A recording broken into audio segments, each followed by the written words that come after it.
Namaste, everybody. Today's topic is over contentment, and it's being centered in where you are no matter your current situation or circumstances. And I'll give you some real life examples of what has helped and what has been a struggle for me to find contentment. My quote or my inspirational quote that I use is, "Materialism is the inability to be happy with your current situation and lack of gratitude. Minimalism is the ability to be content with your current situation while desiring less worldly possessions." I'm going to give you a top 10. I'm going to give you a little background story. My wife and I sold our house and everything in it except for a dining room table, a chakra headboard, and some tools, some antiques that my grandfather gave me, and yoga props. And kind of lived in a van for 6 months. So we forced ourselves to downsize, and everything had to fit in these certain containers. And so a lot of times in our life we have to force ourselves to get uncomfortable. So think about productive discomfort this week and what you can do in your life to be productive while you're being discomfort, but it's not creating pain in your life. So the first top 10 is spend 20 minutes every morning in meditation. And the reason why you want to do this is it's going to raise your serotonin levels, right? So if you have anxiety, depression, because of your diet, sometimes your serotonin levels are low, and this will help raise it. It also helps give you a threshold to be centered, to be grounded. And it allows you to focus on your breath, right? And set your intention. So whatever your intention is today, so maybe today is contentment, or maybe it is minimalism, or even gratitude. All those kind of correlate and work in together to help you. So first thing in the morning, I suggest 20 minutes at minimum, but if you don't have 20 minutes, all you have is 5 or 10, spend that 5 and 10 minutes breathing slow belly breaths, using your diaphragm, and set your intention for the day. There's another video out there that you can look about kind of a yoga nidra guided meditation where I go through a little bit more in depth, and so I would suggest that maybe you look through that yoga nidra and give yourself an opportunity just to start with that. And if that's all you have is 5 minutes, do that. The second one, number 2, is release your attachments to success and failure. And I learned this over in India. I was doing a cooking class, and they sat down with a PowerPoint presentation, and they tell us we need to release our attachments to success and failure. And I'm like, what does this have to do with cooking? But it has to do with everything in our lives, because so many times it's a win or lose situation. Did we win the argument? Did we lose the argument? Did we win the battle or lose the battle? And we're so competitive in so many aspects of our lives that we bring that to the dinner table, the breakfast table, the lunch. And so we're judging. We're criticizing, and we're comparing ourselves to yesterday, to maybe the previous meal, maybe to the next meal. How successful was it? And really it's just about being in the moment and enjoying the journey of our food. So when you think about releasing your attachments to success and failure, think about all the different aspects of how you're judging or criticizing yourself that's not allowing you to be in the moment. So are you reflecting on, man, I shouldn't have made that purchase, or I should have made that purchase, right? And so think about your life in this moment, in this breath, and not think about all the attachments that you have, especially to materialistic items. So when we went through, my wife went out of town, and I have these little plastic containers, and she's like, okay, all your clothes have to fit in 3 of those. So one of them is for winter clothes, and then the other one's for summer clothes. So I have a pair of shorts and shirts, and so 7 of them can fit in one container. And I had to go through and get rid of all the things that really didn't bring me joy, and I had to find those things that only bring me joy. So think about that in all aspects of your life. That's one of the biggest keys to contentment, is getting rid of all the people, the objects, the things in your life that just occupy useless time and useless space. Are you worrying about things that are completely, totally irrelevant? Or are you allowing yourself to find those things that give you enlightenment and spend your time and your focus with those? Number 3, you can't commit to both your dreams and your excuses. It's a big one, right? Once again, it's your focus. Where are you focusing your time, energy, and effort? We have so many friends and family members that give excuses of why they can't do all these things. You know, they have dogs and cats, or they can't leave their kids, or they can't leave their grandkids, right? And so your mind really can't focus on two objects simultaneously. You truly cannot multitask. So if you're allowing yourself to focus on your dreams, your goals, your visions, the things that you want to accomplish, then that doesn't leave a lot of space to focus on excuses and why you can't accomplish. You see this a lot on Facebook and social media, where people are always giving you excuses for why they can't do certain things. So think about how you share your story and what reasons you give. Are they truly excuse? Are you allowing yourself that time to accomplish your dreams?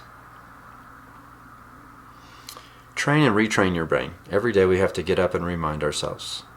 And I'm going to tell you to train like a professional athlete. So I've got a lot of people in Kansas City now, and I'm really bad with names, but I think his name is Josh. He is the quarterback there. And he's a young guy, and he's doing really, really well. And you've got to think that any professional athlete spends countless hours off the field, off the court, whatever it is their sport is. And you just see a little portion of it, just like an iceberg, right? All the surface and everything below the ocean is really big and enormous, but all you're seeing is one little point. So in order for you to be content or to be mindful, it's nothing that's going to happen instantaneously. It takes a process. It may take you 2 years from now to really find that, to get rid of all those things and objects that are occupying, and understand what in your life really brings you joy and what doesn't. What is it that's just developed a bad habit?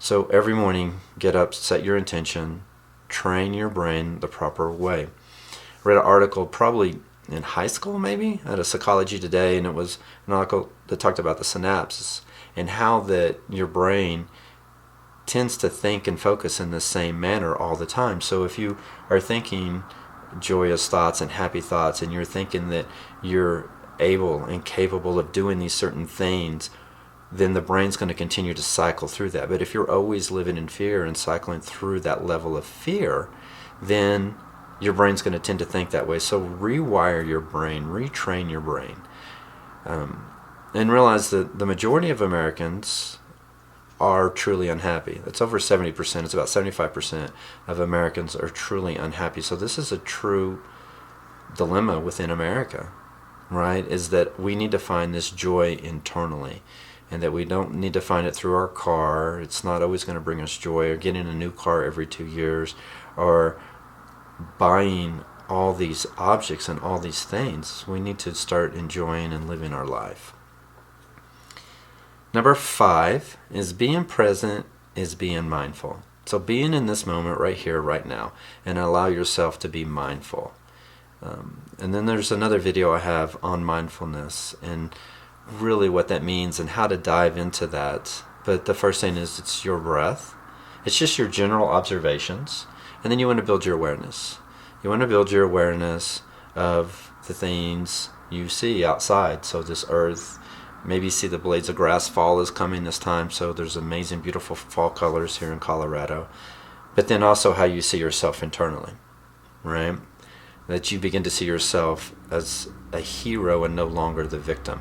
And what you hear externally, I have a beautiful creek that goes by my house, but maybe to you it's just the sound of nature, of birds and squirrels and different aspects. And then what you're telling yourself throughout the day. Remember that intention to tell yourself that you're more than enough, that you're loved unconditionally, that you're accepted. And what you feel, like the layers, the temperature, it's getting a little cooler here. So externally what you feel, right? But more importantly is how you feel internally about yourself and how you love yourself. So allow yourself just to be present and be in this moment, and not focus so much on the past and focus so much on the future. And that goes back again to number 2, to release your attachments to success and failure. All right? So number 6, we reap what we sow. It's inevitable, right? If we all know farmers and they plant a field of corn, they're going to grow corn. If they plant a field of cotton, they grow cotton. So it's the same thing with your thoughts, your beliefs, your behaviors. You're truly going to reap the energy and effort of what you put into something. The more energy and effort you put into it, the more you're going to get out of it. But you also have to realize, like, part of the law of the harvest, not only do they reap what they sow, but they have to rotate their crops.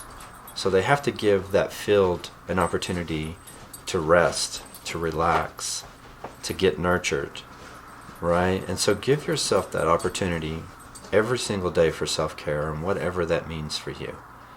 So realizing and reaping what you sow is also being able to fill your cup up with self-care.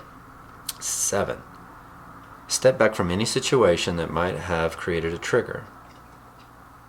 So, for example, if you and your significant other get in an argument or a fight, or somebody close to you, or maybe it's even a movie that could pose a trigger from something in your past. We have a lot of different memories, sometimes songs that do it. But begin to realize that these triggers allow us to realize what we need to work on and heal. And these are the big topics, the big issues. So whatever you're running from is what you really need to face.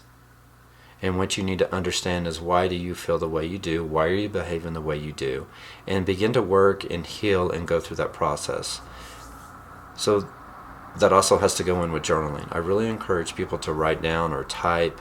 You can use digital format if you prefer, but journaling is a great opportunity to write down your thoughts, your feelings, your emotions, and see where you're at today, and getting all of that out. It really allows you to be content, because now you're not hanging on to that. So write it down, whether it's a to-do list, a laundry list, a grocery list, any issues or dilemmas, any successes, any failures, anything that's going on, journal that and let it all out. And that is another big benefit of being content and being in this moment. Number 8, healthy boundaries. So I have another YouTube video that talks about healthy boundaries, but you really can't be content if you have not set up healthy boundaries in your life, because this allows you a boundary to those around you as well. So whether it's work or school or kids or relationships, that you have a healthy boundary and that you're taking care of yourself. So watch that video, and that'll give you a little bit more in-depth understanding about that. Number 9, realize you're more than enough and you are worthy. Give yourself that boost of self-confidence. Give yourself what you need to be successful, to be content. And once again, tell yourself that, right? Number 10 is come back to your intention.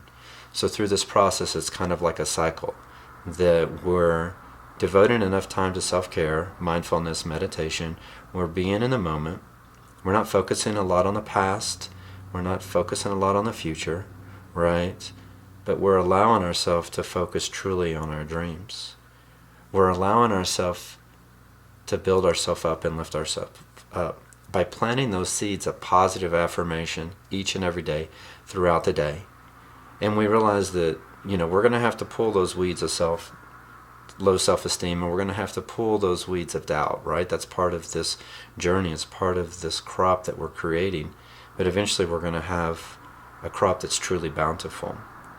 So if you have any questions about any of these topics, please, feel free to comment or shoot me a text or email.